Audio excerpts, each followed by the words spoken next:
Olá, muito boa tarde. Eu converso com vocês daqui do estúdio da B3, Brasil Bolsa Balcão. E lembro que vocês podem, se queria assistir o programa com, digamos assim, você queria rever o programa que eu falava com o entrevistado sobre a necessidade ou não de vacinar contra a febre aftosa, o gado bovino. Pois é, agora esse programa está disponível para você na rede, na internet. No YouTube tem uma página chamada Programa Mercado Futuro. Você pode ir lá agora, esse programa já foi ao ar há quase um mês, aproximadamente um mês. Você vai lá, procura o entrevistado e você vai ter o programa para assistir a hora que você quiser. Isso no YouTube, o programa Mercado Futuro. A página é Programa Mercado Futuro. Isso vale para todos os programas de 2017, que eles passam aqui no SBA numa semana, na outra eles estão lá no YouTube para você poder acessar. Outra página que eu gostaria de aconselhá-los, está com mais de 2.200 visitas, essa semana especialmente mais de 2.300, é o outro canal que eu mantenho no YouTube também, que trata-se do Direto da Bolsa. Lá as informações são rápidas, coisa de 1 minuto, 2 minutos no máximo. Informações úteis, interessantes de mercado, de política, de economia, de agro e entre outras informações. 1 minuto ou dois que você pode sossegadamente e confortavelmente assistir no seu smartphone. É rapidinho. O programa tem meia hora, talvez no telefone canse um pouco. Mas o Direto da Bolsa é vastaz, é rapidinho, você assiste e fica bem informado sobre diversos assuntos. Sempre que eu atualizo, se você for assinante, você receberá um aviso dizendo que está atualizado. Bem, já que eu estou falando dessas ferramentas novas, que estão aí disponíveis para a gente usar, eu vou aproveitar para fazer um engate aqui, um link, como se fala modernamente, com o agronegócio. Vocês devem ter visto, lido, ou enfim, escutado em algum tipo de veículo de comunicação, que alguns cientistas conseguiram consertar um embrião humano, ou seja, está lá, ainda está um embrião, ser humano. E o cientista, através de exames e tal, percebe que aquilo que vai resultar, né, numa pessoa e tal, vai ter uma determinada doença, cardiopatia, enfim. Esse pesquisador, parece que essa pesquisa começou a ser feita na China, esse pesquisador conseguiu consertar um embrião, digamos assim. Eu estou falando não de uma maneira científica, eu estou falando de uma maneira muito simples. Esse cientista conseguiu consertar esse embrião para que ele não nascesse com aquela doença. Bom, legal. Mas isso não nasceu e tal, foi só pesquisa, o resultado que conseguiu editar o embrião, digamos assim, é um termo que eu li, foi usado.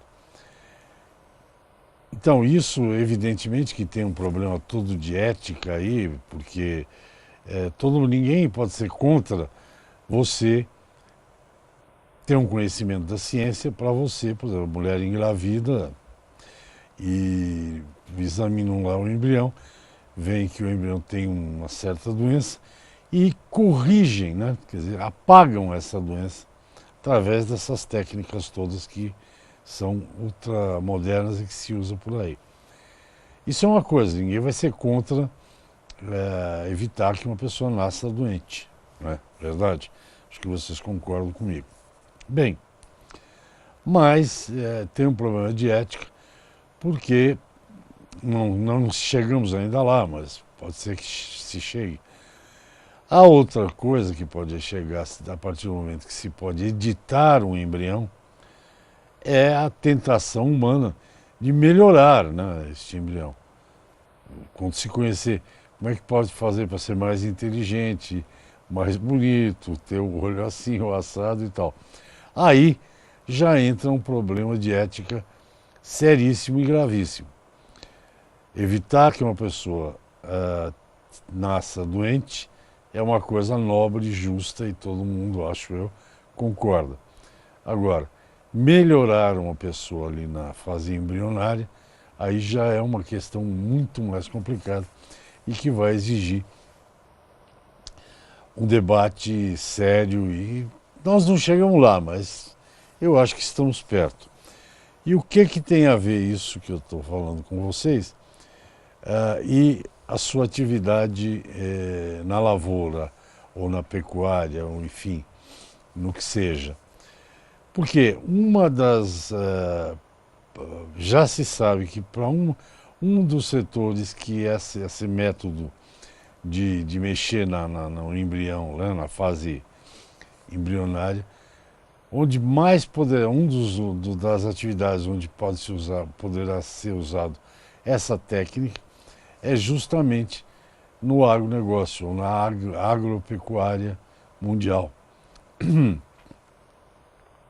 tornando a planta mais resistente, colocando lá uma vitamina que ela não tem, enfim, o céu é o limite, né? O mundo, a ciência e o conhecimento não tem limite. Então essa técnica de mexer ali antes da planta nascer, ou na semente, ou onde seja, vai ser uma nova tecnologia que logo, e não é transgênico, é outra coisa.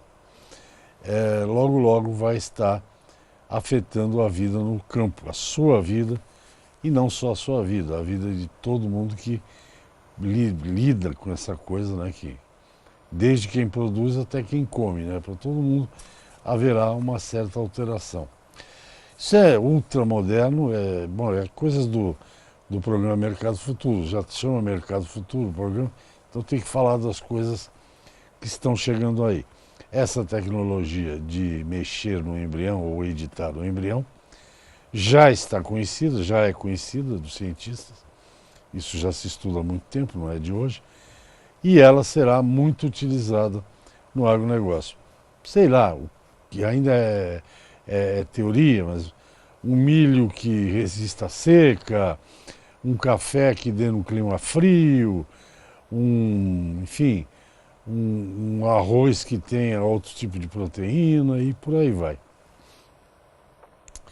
Isso tudo tem a ver, só para a gente entender, dar uma arredondada nessa conversa, com as tecnologias que nós já temos hoje. Como é que você imaginava que há 10 anos, por exemplo, você andaria com um computador desse tamaninho que é os telefones celulares e tá tudo ali? Você não imaginava isso há 15 anos? Você ia ligar seu sistema de irrigação com o seu telefone, com o telefone você fazia o sistema de irrigação funcionar. Você não tinha ideia que ao invés de ter que percorrer toda a fazenda, apenas com o uso de um drone, em 10 minutos, ele faz o que você levava quase uma semana para vistoriar. Então, essas são as novidades e eu me vejo aqui na obrigação de contar para vocês. Mas estão pedindo um break, vamos então a um break. Depois, alguns números do mercado para você ficar bem informado sobre como está o seu negócio, o quanto está valendo o seu produto. Vamos ao intervalo e eu volto já, até já. Ok, estamos de volta, eu falo com vocês aqui do estúdio da Brasil Bolsa Balcão, ou seja, da B3, o nome da nova companhia. E antes do intervalo eu comentava com vocês justamente as novas tecnologias. O mundo mudou muito, continua mudando a uma velocidade assombrosa, espantosa, e o agro está incluído nessas alterações. Eu até relatei uma descoberta científica que seguramente será muito utilizada no agronegócio. Não vou repetir aqui o que eu já falei para vocês. Bom, vamos ver um pouquinho como é que está o mercado, de uma maneira geral, uma maneira global, com todas as encrencas e barreiras e problema logístico. O mercado tem o comportamento dos players, né, dos participantes do mercado, tem indicado algumas coisas curiosas. Por exemplo, vou começar vendo a soja. Por exemplo, no mercado físico, as cotações de soja que eu tenho, que eu pego lá no site agrural.com.br, pode ir lá que você vai gostar do site, é do Fernando Muraro. Tudo indica que esse ano a soja está tendo um comportamento de preço interessante, bom para o produtor. E quando eu digo bom para o produtor, é porque é o seguinte, houve uma superprodução de soja aqui no Brasil, na Argentina, nos Estados Unidos, e agora os norte-americanos já estão plantando soja, né? Já plantaram, aliás, colhem em novembro. E tudo, o clima está indo bem, então sinal que pode vir uma safra, outra safra, que eu chamo de cheia. Com todas essa super safra, aumento de estoque de passagem e tal, as cotações podem não estar onde o senhor que gostaria que tivesse, mas elas não caíram como normalmente cairiam quando Brasil, Estados Unidos, Brasil e Argentina antigamente tinham safras cheias, aí os tombos eram muito maiores. Então a soja este ano um desempenho interessantíssimo. Se a gente tiver aí o CPEA, o CPEA tem a soja semanal, na última semana, o que aconteceu. Tá lá, ó. Vocês podem ver. É de segunda a sexta-feira, indicador soja do CPEA. Você vê que abriu a semana valendo 63,96, a praça é o Paraná, tá? Dia 15 caiu uns centavos, 40 centavos, né? Na quarta-feira caiu um pouquinho mais, na quinta subiu para 63,69 e na sexta fechou valendo R$ 63,71. Isso é um indicador CPEA-Exalc, né? Feito lá em Piracicaba, na Escola Superior de Agricultura Luiz de Queiroz, que é USP hoje. Mas se você pegar as cotações no último dia lá que o CPEA indica quase 64 reais a saca de soja no Paraná, né?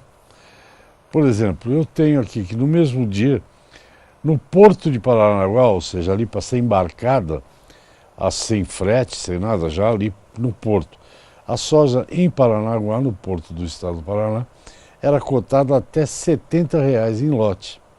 Esse preço é um preço historicamente, pelo menos até agora, considerado alto por todos os analistas. 70 no Paraná, sem frete, sem nada, no porto. Em Rondonópolis, no Mato Grosso, que tem evidentemente um frete, uma distância razoável até qualquer porto, seja ao norte ou seja ao sul. Para Rondonópolis a mesma saca valia na mesma data R$ 59.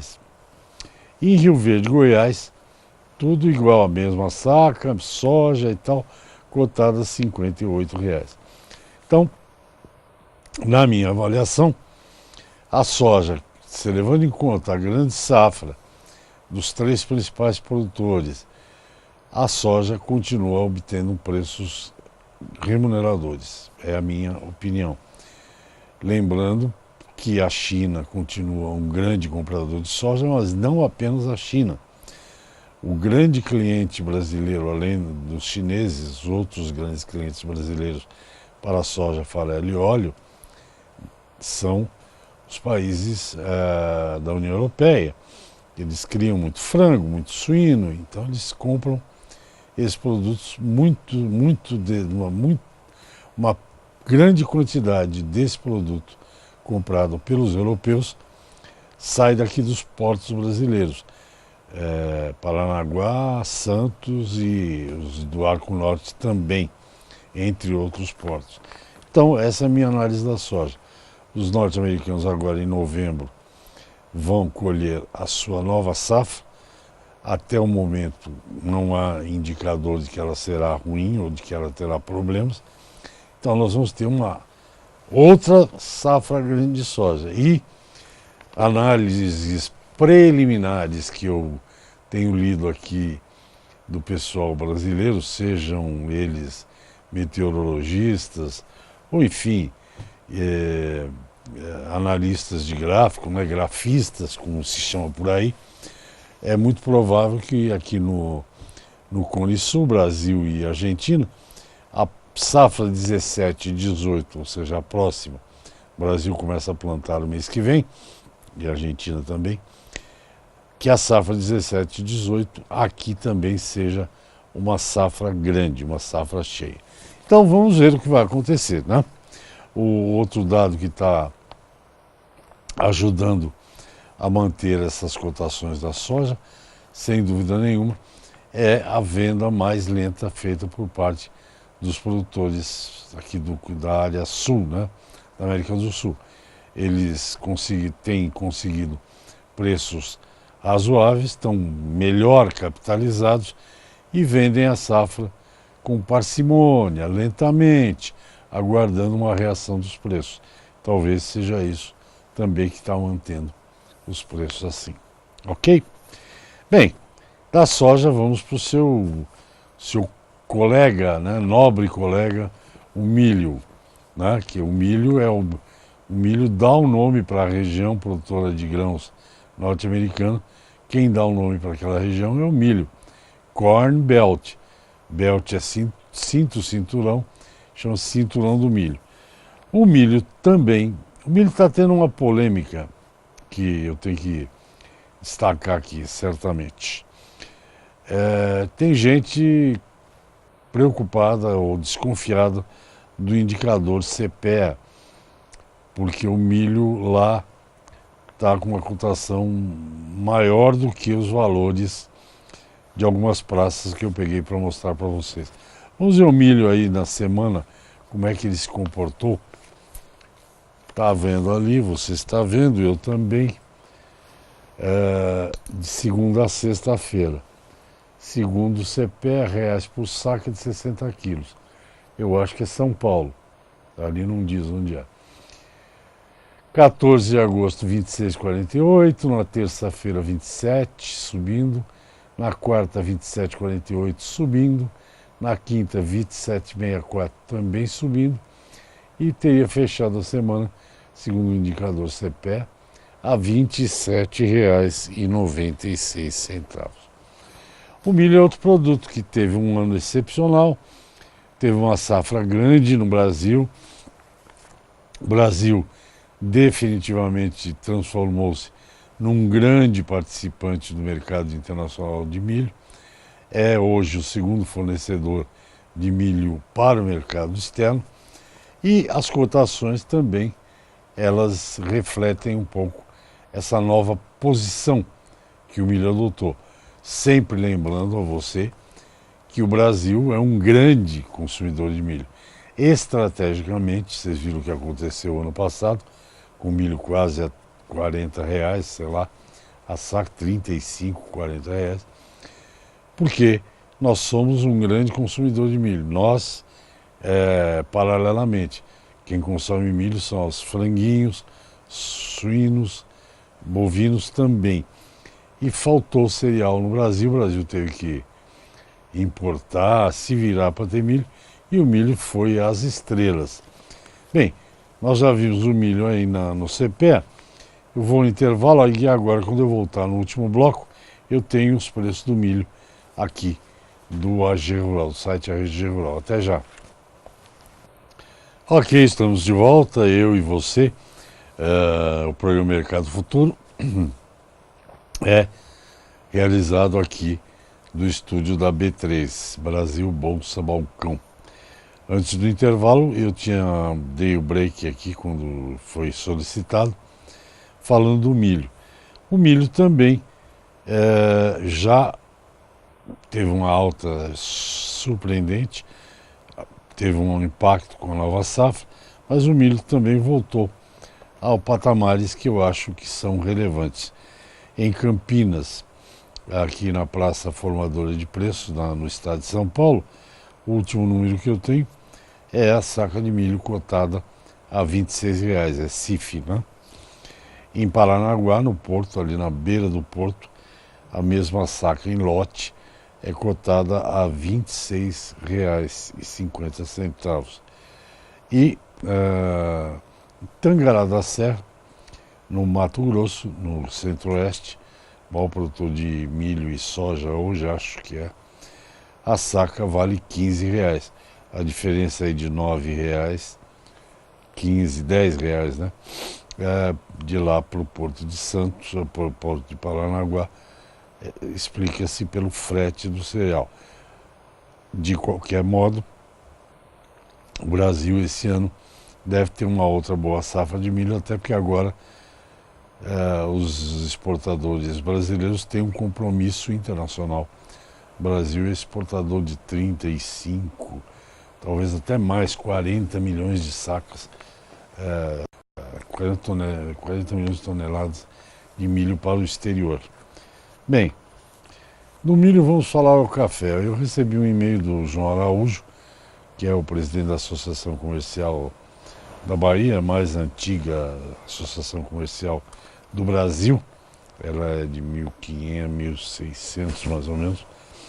João Araújo ouviu um comentário que eu fiz, não aqui, mas no Direto da Bolsa, que é o canal no YouTube que eu convido vocês para visitar. Falou, Resch, que eu dizia que os preços do café estão encalhados. E eu acho que estão encalhados mesmo. E o João Araújo lá de Salvador me pergunta, Resch, eu queria entender por quê. Há 5 anos que não sobra café, segundo o João Araújo, e o preço do café fino continua no mesmo valor. É um mistério, João, meu caro João. Primeiro, um abraço. Se você quiser vir aqui me visitar, será um prazer falar de café, da Bahia, de vocês todos aí, da Associação Comercial. É um mistério, mas o fato é que a cotação do café não sobe de patamar. Talvez eu tenha o café do CPEA para ver o que aconteceu na última semana, e vocês vão ver que é um zigue-zague sem fim. Tá lá, tabela para você dar uma olhadinha. São reais por saca de 60 quilos, café arábica. Isso é números do CPEA. O CPEA é um centro de estudos em pesquisa e economia aplicada, acho, lá da Exalc, Escola Superior de Agricultura Luiz de Queiroz. Vejam lá, na última semana, do dia 14 ao dia 18. Ele começou com 466,94, caiu para 459, na terça-feira, quarta caiu um pouquinho mais, 455, na quinta arredondou para 450, e na sexta deu um respiro ali, 451,73. Importante é notar, apesar desse começar com 460 e acabar com 450, é que ele fica nesse vai e vem interminável, e no mercado físico também. E segundo todas as fontes que eu ouço, que eu converso, que eu entrevisto, o Brasil praticamente zerou seus estoques de café. Esse ano mesmo, agora estamos em safra total, né? Mas uma safra, não sei se a bianualidade é de baixa, acho que é de baixa esse ano. Estão falando já da safra, não 2017 e 18, mas a 18 e 19. E o fato é que o café não deslancha, não desencalha. E não é novidade para ninguém que o produtor tem tido custos cada vez mais altos. Enfim, é um mistério para mim, para o João lá na Bahia, para o Duda Carvalhais em Santos, para o Armando Mattielli lá da Sincal. A gente não consegue entender muito bem a força que tem os compradores de café. Para a gente terminar isso aqui, o café, pelo menos, depois ainda tem o mercado de boi, os finos extra finos da Mogiana em Minas, na última cotação disponível lá do escritório Carvalhais, era negociado a R$ 500. Não sai do lugar, né? Cereja descascado, aqueles cafés lá também finos e extra finos, valiam até R$ 530. Mas em média eu acho que o produtor está recebendo pelo seu café alguma coisa entre R$ 450 e R$ 480. Outros tipos, né, outras bebidas. Ou seja, tá a mesma coisa. E os custos aumentaram, o salário aumentou, enfim, tem um monte de coisa que aumenta e a cotação do café não sai do lugar. Esta é a grande tarefa minha jornalística, é descobrir o que é que está acontecendo, né, com esse mercado de café. Infelizmente, João Araújo, é isso aí que eu tenho para te informar. Vou procurar entender melhor o que pode estar acontecendo nesse mercado de café que é dureza. É dureza, João. Podemos falar que nem a letra da música cantada por Clementina de Jesus. É dureza, João. É dureza, João. Bem, e um outro mercado que neste ano de 2017, apanhou mais do que, não sei mais do que ele apanhou, mas tem apanhado muito, é o mercado do boi gordo. Teve os escândalos, teve a carne fraca, teve o mensalinho, teve delação. Os norte-americanos abriram o mercado para carne in natura, depois de menos de um ano já fecharam.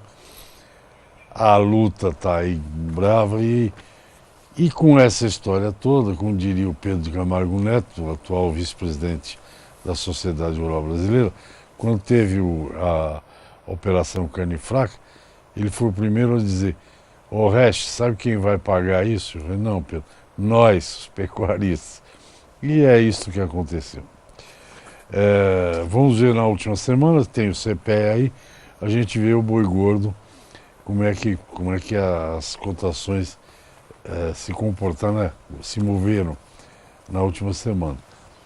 Segundo o CPEA, ela começou num valor, deu uma caidinha e depois no final de semana subiu. Mas aí tem minhas explicações. Dia 14, arroba em São Paulo, R$ 133,20. No dia seguinte, R$ 132,78. Na quarta-feira, R$ 132,15. Aí o bicho mudou de ares. Na quinta-feira foi para R$ 134,84 e na sexta, R$ 136,25.